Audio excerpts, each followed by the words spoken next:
کدام فردی جوانی که نورسی که دانش آموزد علم آموزد کسب داشته باشد هنر داشته باشد صاحب همه چی میشود هم صاحب تلفن میشود هم صاحب خانه و در میشود هم صاحب ماشین شخص میشود هم زندگی با برکت میبیند عمر با برکت میبیند پیش یگان کس محتاج نمیشود.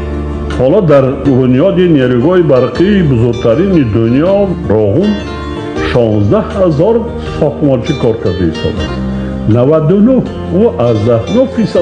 99% تاجیک ها هست.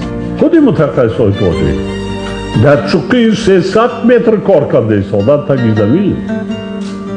نیروگاه در بالای زمین نیست، فقط صدش در بالای زمین، دیگر همش در زیر زمین است. متخصص های تاجیک متخصص